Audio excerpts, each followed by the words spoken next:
Приветствую, друзья! Сегодня у нас на ремонте микросистема Samsung в глянцевом изувеченном корпусе. Она имеет кубическую форму, модель MMI330D. На боковой панели у нас красуется наклейка Medimax. Я посмотрел, это немецкий магазин электроники. Верхняя крышка у нас сильно исцарапана, есть одна глубокая царапина.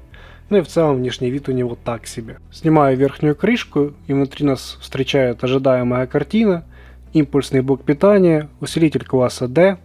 Какого-то явного криминала по типу вздувшихся конденсаторов внутри не видно, но тем не менее этот музыкальный центр абсолютно в рандомный момент времени может уйти в защиту. То есть он может проиграть 20 минут и уйти в защиту, либо же при попытке его включить он может уйти в защиту, либо же при попытке открыть лоток для дисков он тоже может уйти в защиту. Поведение его максимально непредсказуемо. Внутри у него был диск, подписанный польские, в таком ужасном состоянии, но тем не менее он его считывал. То есть сначала этот музыкальный центр был куплен где-то в Германии, за немцами доели поляки, за поляками доедаем мы, европейцы нового поколения, вечные кандидаты. Итак, при первичном осмотре мне удалось обнаружить один диод, который сразу же у нас в коротком в обе стороны.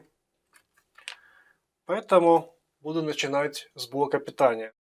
Осмотрел весь блок питания, не нашел здесь ничего подозрительного. Вот этот вот диод, который как бы звонился как пробитый, то есть потому что его шунтирует вот этот вот резистор, поэтому ничего здесь подозрительного нет. Несмотря на довольно высокую культуру производства, здесь такие пистоны на массивных элементах, как в кинескопных телевизорах. Но тем не менее здесь присутствует обилие микротрещин на пайке. Вот здесь, к примеру, здесь и так далее. Я думаю, нужно пропаять весь блок питания, и, возможно, из этого эта плавающая ошибка с тем, что он уходит в защиту, уйдет. Пропаял почти каждый выводной элемент на плате. Что касается самого дефекта, то скорее всего он является типовым для данной модели, поскольку в поисковой выдаче встречается много результатов с аналогичным дефектом и аналогичными путями решения. Ну что же, музыкальный центр на данный момент работает, нужно его будет детально протестировать в течение длительного периода. А сейчас нужно заняться косметикой, хочу протестировать пасту полировальную, потому что здесь куча царапин. Он такой изничтоженный жизнью. В принципе, царапины не глубокие, но они многочисленные. У меня есть такая вот полировальная паста для фар. Хочу попробовать отшлифовать эту поверхность. Возможно, вот эти вот сколы чем-то, какой-то серой краской подкрасить, не знаю. В принципе, такая поверхность, заделанная под металл. Вряд ли что-то с этим можно сделать. И можно ли вот это вот как-то отполировать. Ну, просто в качестве эксперимента, на что эта паста способна, если полировать просто вручную губкой. У меня есть, в принципе, шлифмашина, но она без регулировки оборотов. Я боюсь, что они будут слишком избыточны для этих целей. Вот такой вот результат имеем в итоге.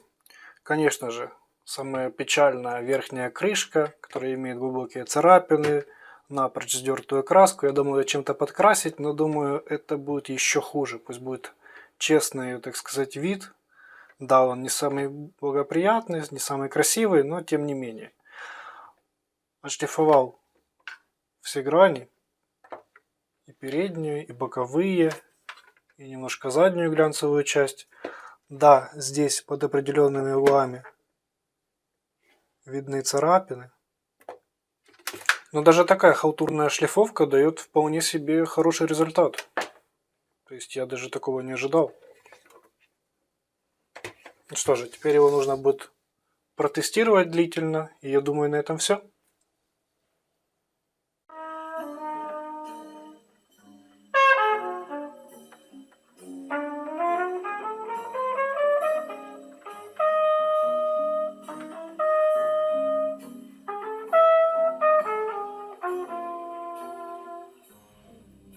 Это была простая победа, но со мной так просто не будет.